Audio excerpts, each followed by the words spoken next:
Hello and good day.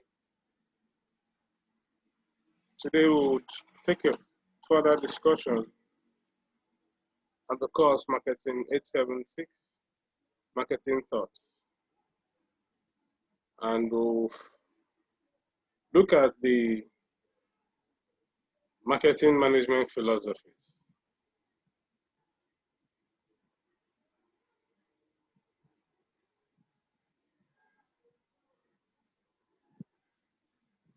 The philosophies and futures of marketing.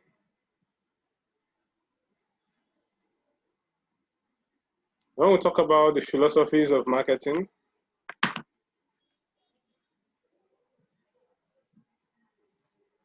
we're referring to the different schools of thought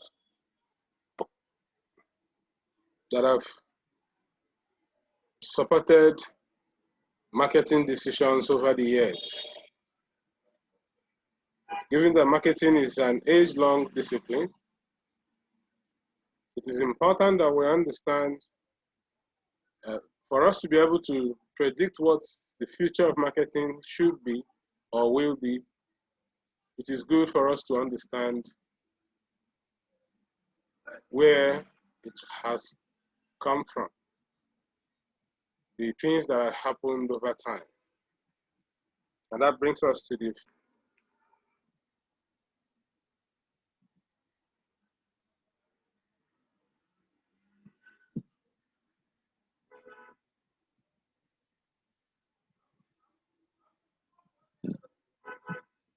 and the first of these the philosophies is the production concept.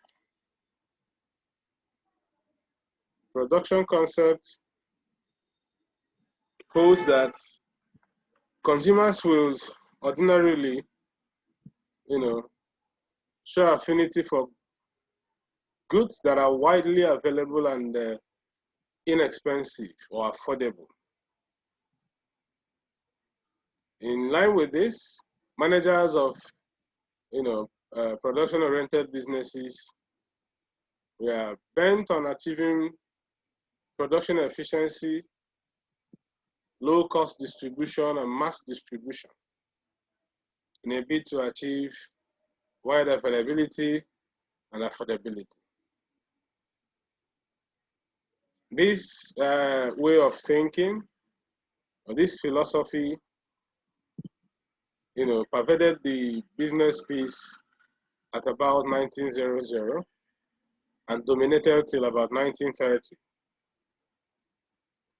And assumed that consumers are price conscious and they want convenience.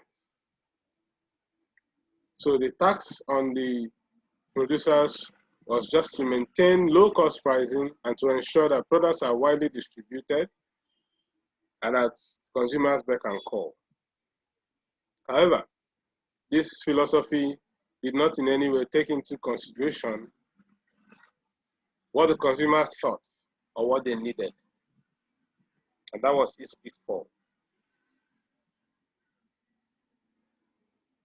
Also, then came the product concept. The product concept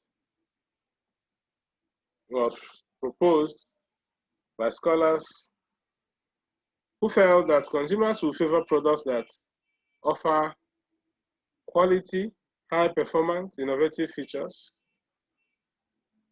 It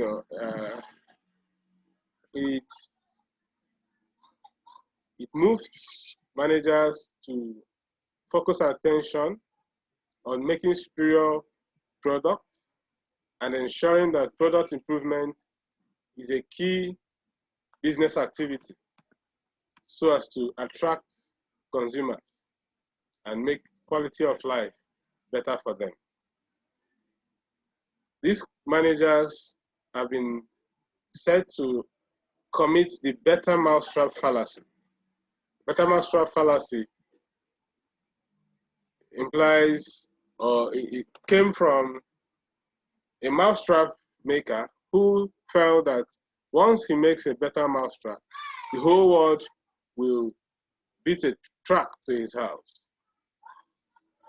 even without considering whether people knew about the mousetrap or not. He felt once a better mousetrap was made, success has been achieved. So this product concept also failed to look at consumers' interests, consumers' needs and wants. And it was a case of making what the producers felt was better and making it available for the consumers to buy. So it can be said to lead that the product concepts can lead to marketing myopia. When you just look at something from a tiny perspective, instead of looking at it from all angles. So that's the product concept. And then came the selling concept. The selling concept held sway around 1930 to 1950. At a time when the world was just coming out of the Second World War and the Great Depression. Consumers had little to spend. There was recession, there was economic recession. So the manufacturers or the proponents of this school of thought believe that consumers will not buy enough without a reasonable selling effort, what they call hard selling or aggressive selling. So it was important to put in these hard selling practices in order to make customers buy. So organizations try to undertake an aggressive selling and promotion effort to make sure that they sell their products. This selling concept is mostly practiced by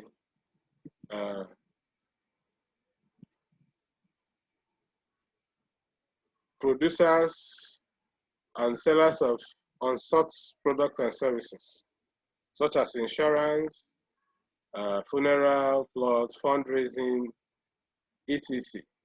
However, other industries also adopt it, like the bankers today. You could just be walking through the street and you see a bank representative walk up to you to try to talk you into opening an account with them. That's aggressive selling. They do not want to wait for you to come to their office and make such inquiries. They want to bring it to you. This concept also failed to have a customer perspective. And then came the marketing concept. The marketing concept came to the fore in the mid-1950s. And in its own way, tried to challenge the earlier three philosophies, the production, the product, the selling concept, by bringing in a customer perspective to the discourse. This concept holds that the key to achieving organizational goals consists of the company being more effective than its competitors in creating, delivering, and communicating customer value to its chosen target market. In other words, that for an organization to achieve its objective, understanding consumer needs and wants and fulfilling these needs and wants better than competitors is the way to go.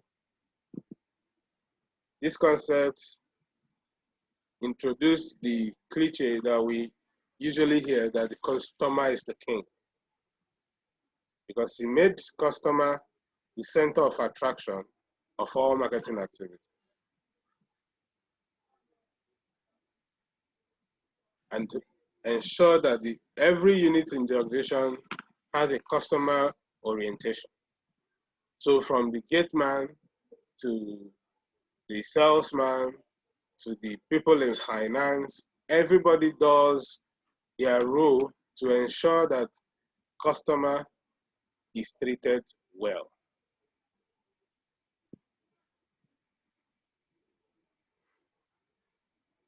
We also have the societal marketing concept.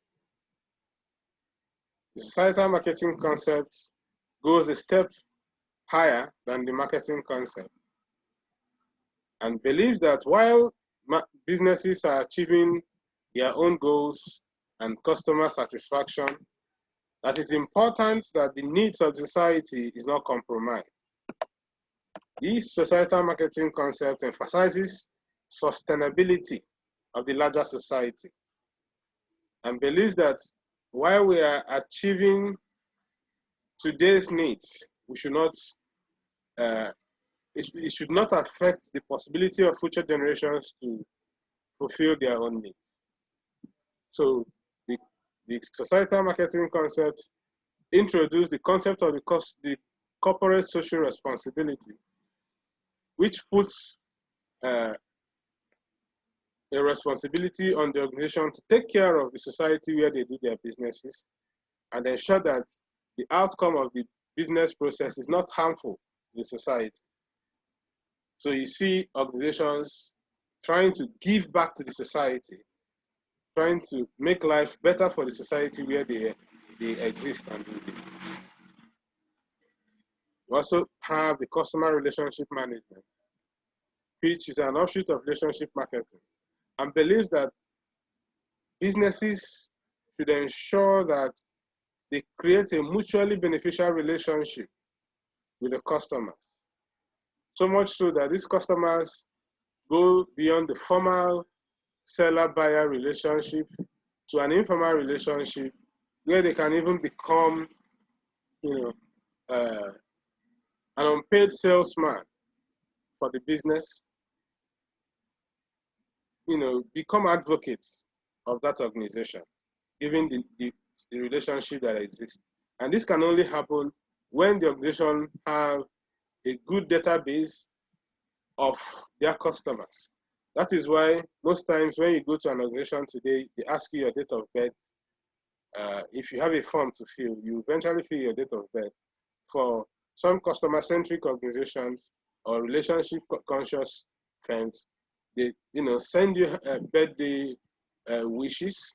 They send you Christmas messages. They send, they try to keep in touch with you beyond the business that you have with them. And lastly, we have the holistic marketing concept.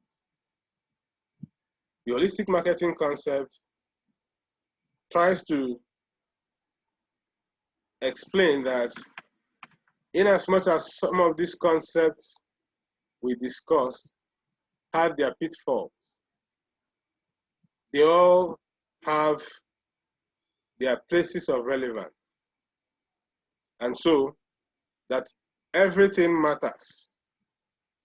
It tries to recognize the breadth and interdependencies of these philosophies and explains that in one way or the other, we may need to have a blend of two or more, to achieve a particular objective. That is why, in as much as we may say the selling concept has a weakness, it is still practiced today.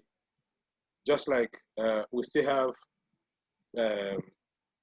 cost efficiency as a good business practice. So the holistic marketing concept tries to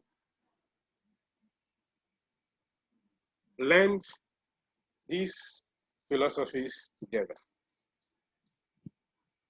As always, I will advise that you take some time to look at the SAQs across the study units and attempt to answer them. It will help you gain a better understanding of the discussion so far. Thank you for your time. Till I come your way again. Bye.